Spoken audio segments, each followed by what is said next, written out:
দীর্ঘ সংঘাত ও কূটনৈতিক টানাপোড়েনের পর যুদ্ধবন্ধে আগামী ৭ দিনের মধ্যে চূড়ান্ত চুক্তিতে পৌঁছানোর একটি রোডম্যাপে একমত হয়েছে আমেরিকা ও ইরান। মধ্যস্থতাকারী দেশ কাতার ও পাকিস্তান জানিয়েছে, সুইজারল্যান্ডের লেক লুসার্ন সামিটে উচ্চ পর্যায়ের আলোচনায় দুই পক্ষের মধ্যে এই অগ্রগতি হয়েছে। একই সঙ্গে লেবাননের সামরিক অভিযান বন্ধ নিশ্চিত করতে একটি বিশেষ ডিকনফ্লিকশন সেল গঠনের সিদ্ধান্ত নিয়েছে ওয়াশিংটন ও তেহরান। সুইজারল্যান্ডের বুর্গেনস্টক রিজোর্টে আমেরিকা, ইরান, পাকিস্তান ও কাতারের প্রতিনিধিদের মধ্যে এই চারপক্ষীয় বৈঠক অনুষ্ঠিত হয়।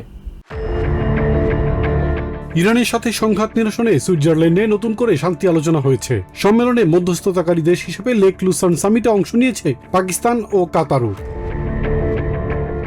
সুইস লেক লুসার্নের পাশে একটি রিসোর্টে পাকিস্তান ও কাতারের প্রতিনিধিদের মধ্যস্থতায় বৈঠক শুরু হয়। তবে ইরানের কয়েকজন কর্মকর্তা লেবাননে ইসরায়েলের অভিযান অব্যাহত থাকার অভিযোগ তুলে শুরুতে বৈঠকে অংশ নিতে অনীহা জানান। আমেরিকান প্রতিনিধি দল জানিয়েছে, ইরানের সঙ্গে আলোচনা অব্যাহত রয়েছে এবং তা চালিয়ে যাওয়া হবে। তবে প্রেসিডেন্ট ডোনাল্ড ট্রাম্প ফক্স নিউজকে দেওয়া সাক্ষাৎকারে তেহরানের প্রতিনিধি দলকে হুঁশিয়ারি দেওয়ার পর ক্ষোভ প্রকাশ করেন ইরানের প্রধান আলোচকরা। তেহরান জানিয়েছে, আলোচনা জটিলতায় পড়লেও এখনও শেষ হয়নি। বৈঠক শেষে আলোচনার ধারাবাহিকতা বজায় রাখতে একটি উচ্চ পর্যায়ের কমিটি গঠনের কথা জানিয়েছে মধ্যস্থতাকারী দেশ পাকিস্তান ও কাতার। যৌথ বিবৃতিতে জানানো হয়েছে, যোগাযোগের ভুল বুঝাবুঝি এড়াতে একটি বিশেষ ব্যবস্থা চালু করা হয়েছে। এছাড়া লেবাননকে কেন্দ্র করে সংঘাত এড়াতে একটি ডিকনফ্লিকশন সেল গঠন করা হয়েছে। গঠনমূলক আলোচনা, শান্তিপূর্ণ সমাধান এবং কূটনীতির প্রতি অঙ্গীকার পুনর্ব্যক্ত করেছে সব পক্ষ। এর আগে বৈঠকে তেহরান জোর দিয়ে জানায়, লেবাননে ইসরায়েলের প্রাণঘাতী হামলা বন্ধ না হলে আলোচনা এগিয়ে নেওয়া কঠিন হবে। তবে বৈঠকের আগে ভাইস প্রেসিডেন্ট জেডি ভ্যান্স দাবি করেন, লেবাননের বর্তমান পরিস্থিতি আগের চেয়ে উন্নত হয়েছে। We've seen great progress over the last just couple of days in ensuring that the ceasefire holds in Lebanon. These things are always a little bit messy. If you go back to how much was happening 3 months ago and compare it to 3 weeks ago, great progress has been made. আলোচনায় উত্তেজনা বাড়ার পর নতুন করে সামনে আসে president ট্রাম্পের Iran বিরোধী হুঁশিয়ারি। তবে ভ্যান্স বলেন, আমেরিকা ইরানের সঙ্গে সম্পর্কের নতুন অধ্যায় শুরু করতে চায়। For us now is how much more can we accomplish together? Can we turn over a new leaf? Can we change relations in the Middle East permanently? Or do we go back to doing things the old way? আগামী 10 বছরে মধ্যপ্রাচ্যের সঙ্গে আরো ভালো সম্পর্ক করার লক্ষ্য নিয়েই এই আলোচনায় অংশ নিয়েছেন বলে জানান ভ্যান্স। তিনি বলেন, প্রেসিডেন্ট ট্রাম্প চান কূটনীতি ও একসঙ্গে কাজ করার মাধ্যমে আগামী দশক যেন আগের দশকের তুলনায় নতুন ধরনের সম্পর্কের হয়। Flow of oil and gas, we've seen peace, and now we're trying to build on that to see if we can build something even better and more sustainable for the future. ইরানের সঙ্গে সমঝোতায় Hormuz প্রণালী খোলা রাখা এবং পারমাণবিক কর্মসূচি নিয়ে অগ্রগতি হয়েছে বলেও দাবি করেন ভাইস প্রেসিডেন্ট। একই সঙ্গে ইরানের জনগণের সঙ্গে আমেরিকার সম্পর্ক পরিবর্তন করা এবং বন্ধুত্বের হাত বাড়ানোই ওয়াশিংটনের লক্ষ্য বলেও জানান তিনি। That says to the people of Iran that if your leadership is willing to give up being a driver of regional instability. President Donald Trump অভিযোগ করেছেন, ইরান প্রশ্নে আমেরিকা ও বাকি বিশ্বের পাশে নেই ইটালি। রবিবার সামাজিক মাধ্যমে দেয়া এক পোস্টে ইটালির এই অবস্থানকে অগ্রহণযোগ্য হিসেবে অভিহিত করেন তিনি। প্রেসিডেন্ট ট্রাম্প বলেন, নেটো এবং ইটালির নিরাপত্তায় আমেরিকা $1 ট্রিলিয়ন ব্যয় করলেও প্রধানমন্ত্রী জর্জা মেলোনি ইরানের পারমাণবিক হুমকির বিষয়টি যথেষ্ট গুরুত্ব দিচ্ছেন না। প্রধানমন্ত্রী মেলোনির সঙ্গে গত কয়েকদিনের প্রকাশ্য বাদানুবাদের মধ্যেই এমন মন্তব্য করলেন প্রেসিডেন্ট ট্রাম্প।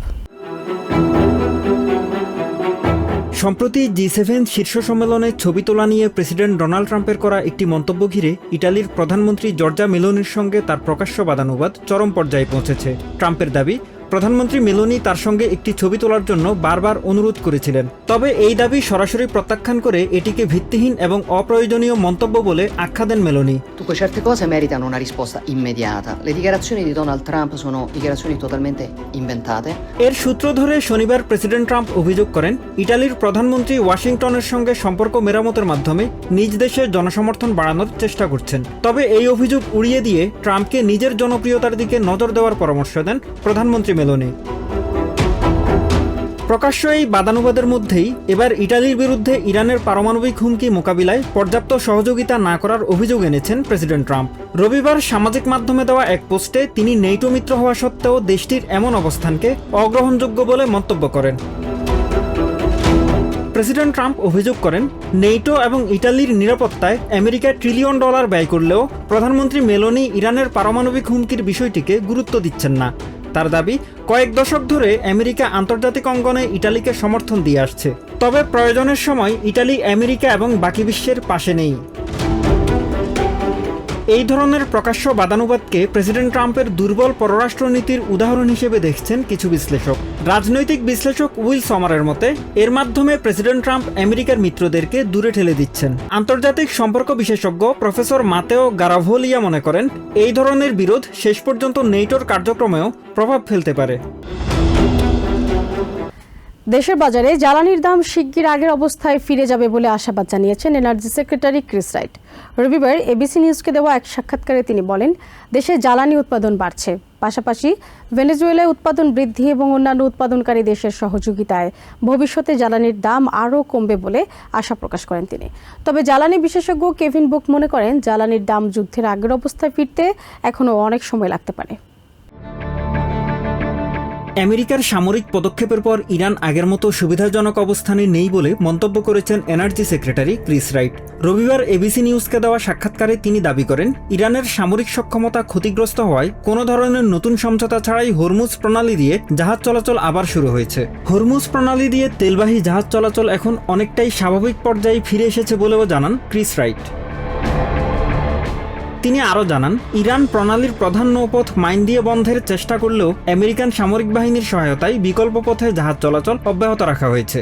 তার মতে ইরানের সহযোগিতা ছাড়াই হরমুজ প্রণালীতে জাহাজ চলাচল স্বাভাবিক হওয়ায় আলোচনার টেবিলে তেহরানের দর কষাকষির ক্ষমতা কমে গেছে। ক্রিস রাইট আরও বলেন, হরমুজ প্রণালী দিয়ে জাহাজ চলাচলের বিষয়টি ইরানের সঙ্গে আলোচনার ফলাফলের উপর নির্ভর করবে না। তার আশা, এই গুরুত্বপূর্ণ জলপথ দিয়ে তেল ও প্রাকৃতিক গ্যাসবাহী জাহাজ চলাচল ভবিষ্যতেও স্বাভাবিক থাকবে।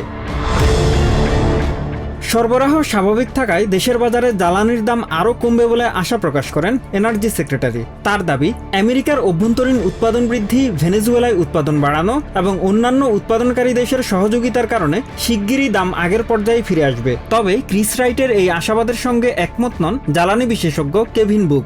সিবিএস নিউজকে দেওয়া সাক্ষাৎকারে তিনি বলেন, দেশের বাজারে জ্বালানির দাম যুদ্ধের আগের অবস্থায় ফিরে যেতে এখনও উল্লেখযোগ্য সময় লাগতে পারে। কেভিন বুক আরও জানান, দেশে এখনও জ্বালানির মজুত অনেক কম অবস্থানে রয়েছে এবং দ্রুত তা পূরণ হওয়ার সম্ভাবনা কম। তার মতে দাম কিছুটা কমলেও সাধারণ মানুষের জন্য স্বস্তিদায়ক পর্যায়ে ফিরতে আরও সময় প্রয়োজন হতে পারে। ডেমোক্রেটিক সিনেটর কোরি বুকার অভিযোগ করেছেন, প্রেসিডেন্ট ডোনাল্ড ট্রাম্প দেশের শত্রুদের অর্থনীতিকে শক্তিশালী করছেন এবং জনগণ এর ফল ভোগ করছে। এছাড়া ওবামা প্রশাসনের সাবেক national security advisor Susan Rice বলেছেন, ইরানের সাথে 2 পৃষ্ঠার সমঝোতা চুক্তির ফল অত্যন্ত নেতিবাচক হতে পারে। তার দাবি, এই চুক্তির ফলে ইরানের জব্দকৃত অর্থ ছাড় পাবে। ট্রাম্প প্রশাসনের সাবেক ডিফেন্স সেক্রেটারি মার্ক এসপার মনে করেন, এই সমঝোতা চুক্তি কৌশলগতভাবে পিছিয়ে যাওয়ার মতো। ইরানের সাথে 60 দিনের সমঝোতা চুক্তি নিয়ে সমালোচনা বাড়ছে আমেরিকার রাজনীতিতে। মাত্র 2 পৃষ্ঠার এই সমঝোতা চুক্তির ফলে দেশের প্রতিপক্ষ আরও শক্তিশালী হয়ে উঠতে পারে বলে দাবি করেছেন ডেমোক্রেটিক সেনেটর কোরি বুকার। এনবিসি নিউজের মিট দ্য প্রেস অনুষ্ঠানে তিনি বলেন, এই সমঝোতার ফলে সবচেয়ে বেশি সুবিধা পাচ্ছে ইরান। তার দাবি, তেহরান $1 বিলিয়ন অর্থনৈতিক সুবিধা পাচ্ছে, আর যুদ্ধের কারণে বাড়তি খরচের চাপে পড়ছে আমেরিকান জনগণের উপর। বুকার বলেন, প্রেসিডেন্ট ট্রাম্প যেভাবে এই যুদ্ধ পরিস্থিতি মোকাবেলা করছেন তা শুধু সামরিক ব্যর্থতায় নয়, বরং তার নেতৃত্বের দুর্বলতাও প্রকাশ করছে। এই সমঝোতাকে আত্মসমর্পণের সঙ্গে তুলনা করে বুকার বলেন, দেশকে এমন পরিস্থিতিতে নিয়ে যাওয়া একজন দুর্বল কমান্ডার ইন চিফের পরিচয় বহন করে। ওবামা প্রশাসনের সাবেক national security advisor Susan Rice বলছেন, ইরানের সাথে 2 পৃষ্ঠার সমঝোতা চুক্তির ফল অত্যন্ত খারাপ হতে পারে। তার মতে, আগের চুক্তিতে ইরান পাওয়া অর্থ শুধু জরুরি খাত যেমন খাদ্য ও চিকিৎসা সামগ্রীতে ব্যবহার করতে পারত, কিন্তু বর্তমান চুক্তিতে ইরানের জব্দকৃত অর্থ ছাড় পাওয়ার সুযোগ তৈরি হয়েছে। সুজান রাইস আরও দাবি করেন, প্রেসিডেন্ট ট্রাম্প ইসরায়েলের প্রধানমন্ত্রী বেঞ্জামিন নেতানিয়াহুর তৈরি করা ফাঁদে পা দিয়েছেন। ট্রাম্প প্রশাসনের সাবেক ডিফেন্স সেক্রেটারি মার্ক এসপার এই চুক্তিকে কৌশলগতভাবে পিছিয়ে পড়া হিসেবে উল্লেখ করেছেন। এনবিসি নিউজকে দেওয়া সাক্ষাৎকারে তিনি বলেন, উদ্বেগের বিষয় হলো ইরান বুঝে গেছে আমেরিকা ও ইসরায়েলের সামরিক আক্রমণ মোকাবেলা করেও টিকে থাকতে পারে। এসপার বলেন, হরমুজ প্রণালী ইরানের জন্য এক ধরনের কৌশলগত হাতিয়ার। বছরের সবচেয়ে বড় দিনকে স্বাগত জানাতে নিউ ইয়র্কের টাইমস স্কোয়ারে যোগ দিলেন হাজারো যোগব্যায়াম প্রেমী। ব্যস্ত সড়ক, উঁচু ভবন আর বিলবোর্ডের মাঝেই শান্তি ও সুস্থতার বার্তা ছড়িয়ে গ্রীষ্মের দীর্ঘতম দিন উদযাপন করেছে নিউ ইয়র্কবাসী। রবিবার ম্যানহাটনের টাইমস স্কোয়ারে আয়োজন করা হয় বড় পরিসরের যোগব্যায়াম session. Mind over madness yoga নামে পরিচিত এই আয়োজনে অংশ নেন স্থানীয় বাসিন্দা ও বিশ্বের বিভিন্ন জায়গা থেকে আসা পর্যটকরা। সকালে অংশগ্রহণকারীরা টাইমস স্কোয়ারে এসে নিবন্ধন করেন। আয়োজকদের পক্ষ থেকে তাদের দেয়া হয় যোগব্যায়ামের ম্যাচ। এরপর প্রশিক্ষকদের নির্দেশনায় শুরু হয় সম্মিলিত যোগব্যায়াম।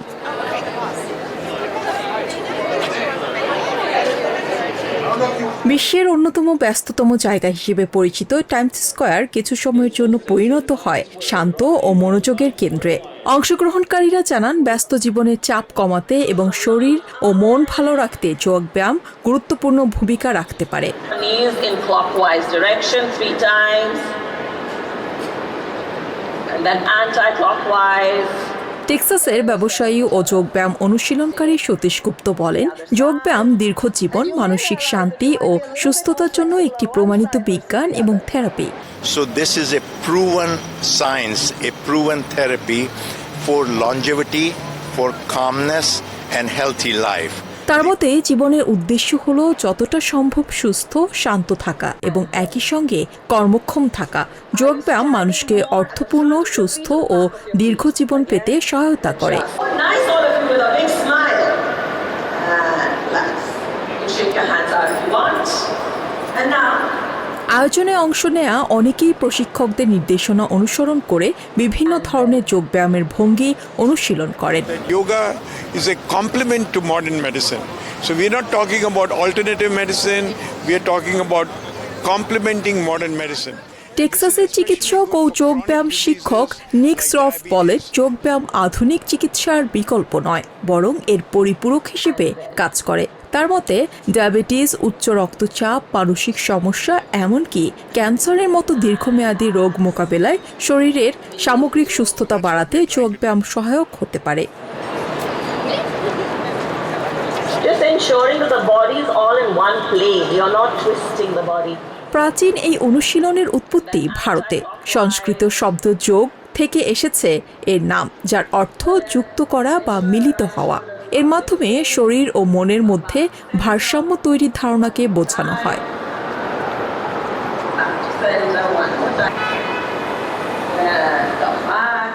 2014 সালে জাতিসংঘ 21 জুনকে আন্তর্জাতিক যোগ দিবস হিসেবে ঘোষণা করে। এরপর থেকে প্রতি বছর বিশ্বের বিভিন্ন দেশে গণযোগ ব্যায়াম সহ নানা স্বাস্থ্যকর আয়োজনের মাধ্যমে দিনটি পালন করা হয়। নিউ ইয়র্ক থেকে সম্প্রচারিত TVN 24 টেলিভিশন বিশ্বজুড়ে বাঙালির কণ্ঠস্বর।